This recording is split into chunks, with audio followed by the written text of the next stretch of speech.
Hello students, welcome back to the channel let's share science. आज हमें discuss करना है वर्कशीट नंबर 2 क्लास 9th की लेसन 1 से। हिंदी मीडियम की वर्कशीट है ये भी। और आज का जो टॉपिक है वो है पदार्थ की अवस्थाएं यानी स्टेट्स ऑफ मैटर। पिछली वर्कशीट में हमने डिस्कस किया था अबाउट द मैटर की स्टेट। मैटर क्या है, पदार्थ क्या है, किन चीज़ों से मिलकर बना है, उसके गुणधर्म क्या है। तो अब ये आपको नीचे पिक्चर जो दिख पा रही है उसमें यही बताया गया है। ये अलग अलग जो है पदार्थ की अवस्थाएं हैं और ये आसानी से एक अवस्था से दूसरी अवस्था में बदली जा सकती है। तो सबसे पहले देखिए पदार्थ की अवस्थाएं। पदार्थ अपने 3 रूप में होते हैं, ठोस, द्रव और गैस। ये कॉमन स्टेट्स है, सॉलिड, लिक्विड एंड गैस। पदार्थ की जो ये अवस्थाएं हैं उसके कणों के विभिन्न विशेष गुणों के कारण होती हैं। क्योंकि कोई भी पदार्थ है, कोई भी मैटर है, उसके जो कुछ स्पेसिफिक कुछ पर्टिकुलर गुण हैं जिसके कारण वो उसमें रखा गया है। तो ये गुण क्यों होते हैं? क्योंकि जिन कणों से वो बना हुआ है उसके कारण ये गुण होते हैं। एक किताब, पेन या लकड़ी के टुकड़े को ध्यान से देखो। क्या इनका एक निश्चित आकार, स्पष्ट सीमाएं और स्थिर आयतन है? अगर आप किसी भी चीज़ को देखो तो आपको क्या लगेगा कि इसकी कोई फिक्स शेप है, बाउंड्री है, या इसने फिक्स अमाउंट की स्पेस को घेरा हुआ है। बाहर से बल लगाने पर भी इनका आकार नहीं बदलता। अगर आप किसी पेन को कितना भी फोर्स लगाओ वो टूट जाएगा मगर उसकी शेप नहीं बदलेगी। इनका यह विशेष गुण इनके कणों के बीच रिक्त स्थान ना होने के कारण है। तो क्या होता है कि अगर हम किसी भी ठोस चीज़ के ऊपर बल लगा रहे हैं और वो अपना आकार नहीं बदल रही, इसका मतलब जो उसके कण हैं जिनसे वो बना हुआ है उनके बीच में कोई भी खाली जगह नहीं है जिसके कारण वो अपनी शेप को नहीं बदल रही है। और ऐसे ही चीज़ों को हम बोलते हैं ठोस।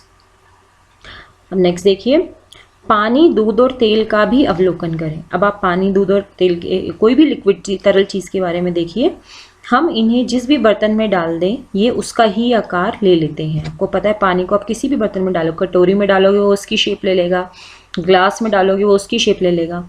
तो ये ऐसा क्यों हो रहा है? लेकिन इनके कणों में आकर्षण ठोस पदार्थों की तुलना में कम होता है। जो बल है इनके पार्टिकल्स के बीच में ये थोड़े से कम स्ट्रांग होते हैं ठोस चीज़ों से। और इनका जो आयतन होता है, वॉल्यूम जो है इनका, वो फिक्स रहता है और इन्हें हम कहते हैं तरल पदार्थ। अपने आसपास की हवा को महसूस करो। यह ग्लास में भी है, खाली सिलेंडर में भी और गैस के गुब्बारे में भी। क्या ये हर बर्तन को पूरा भर देती है? गैस के कणों में आकर्षण लगभग नहीं के बराबर होता है और ये लगातार गति करते रहते हैं। इन्हें हम पदार्थ की गैसीय अवस्था कहेंगे। जैसे परफ्यूम है, आप स्प्रे करोगे पूरे रूम में 1 सेकंड के अंदर पूरे रूम में खुशबू हो जाएगी। क्यों? क्योंकि जो उसमें गैसेस थे उसके कणों के बीच में बहुत जगह थी और वो हमेशा निरंतर गति करते रहते हैं। तो इसके कारण जो है ये तो अब ये है कि जैसे चीनी जो है अगर पानी में घुल जाती है तो क्या पानी के कणों में खाली जगह होगी? तभी तो चीनी के कण उसमें घुल पाएंगे। फिर है गर्म खाने की जो खुशबू है वो दूर तक फैल जाती है। जैसे किचन में खाना बन रहा है, आपको बाहर ही खुशबू आ जाएगी आज घर में क्या खाना बन रहा है। ऐसा क्यों? तो ये जिस प्रक्रिया के कारण होता है उसे हम कहते हैं विसरण।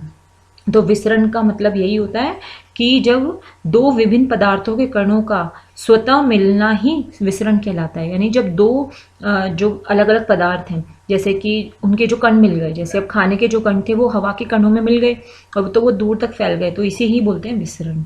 तो पदार्थ के कणों के बीच जितना रिक्त स्थान होगा और जितना टेम्परेचर ज़्यादा होगा, तापमान, विसरण भी उतना ज़्यादा और तेज होगा। तो अब हम कहते हैं कि क्या पत्थर के कणों के बीच में भी रिक्त स्थान होता है? तो पदार्थ की अवस्थाएं जो हैं उनके कणों की अवस्था के हिसाब पे निर्भर करती हैं। अब पत्थर जो है वो तो ठोस अवस्था है और आपको पता है ठोस अवस्था के बीच में कणों में कोई गैप नहीं होता। तो अब ये क्वेश्चंस देखिए, 5 क्वेश्चंस आपको सॉल्व करने हैं। ठोस, गैस और द्रव में इन कणों की अवस्थाओं में क्या अंतर है? डिफरेंस बताना है आपको, अंतर बताना है।